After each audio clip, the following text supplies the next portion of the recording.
Sesungguhnya langit tidak cukup untuk memuat Allah, dan bumi pun juga tidak. Akan tetapi hati seorang mukmin itu adalah baitur Rabb, rumahnya Allah Subhanahu wa taala. Nah, karenanya itu hati kita ini adalah tempat pandangannya Allah, di mana Allah memandang hati kita. Allah tidak memandang wajah kita, tidak memandang fisik kita, tidak memandang pakaian kita.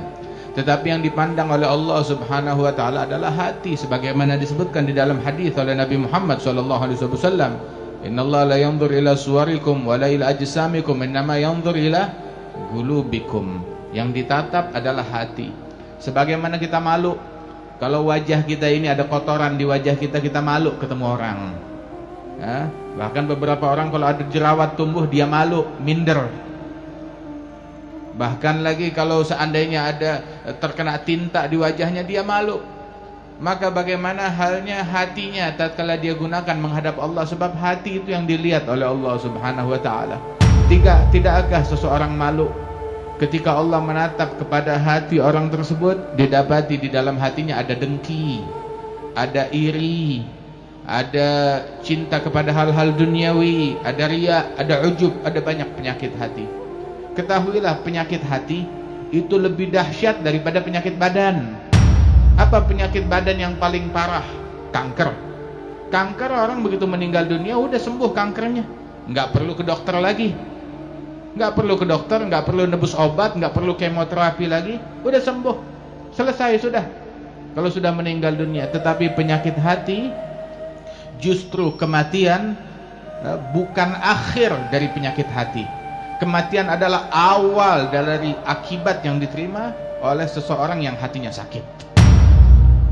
Yang namanya riya, yang namanya dengki, yang namanya hasad, itu besok di hari kiamat begitu orang meninggal dunia, dia bakal hadapi itu semuanya. Hasil daripada kedengkian dia, hasil daripada riya dan ujub dia, hasil daripada penyakitnya hati dia. Nah, itu besok.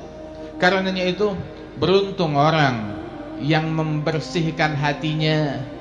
Namun orang yang membiarkan hatinya ternoda, dia adalah orang yang celaka. Sayyidina Ibrahim ala nabiyina wa alaihi afdhalus salawat wa azka taslim, tahu kan di dalam doanya kepada Allah taala, beliau doa minta apa? Wala tuhzini yauma yub'atsun yauma la yanfa'u malun wala banun illa man atallaha biqalbin salim. Ya Allah, jangan hinakan aku di hari kebangkitan, hari di mana harta enggak bawa manfaat, keluarga enggak bawa manfaat, tahta enggak bawa manfaat.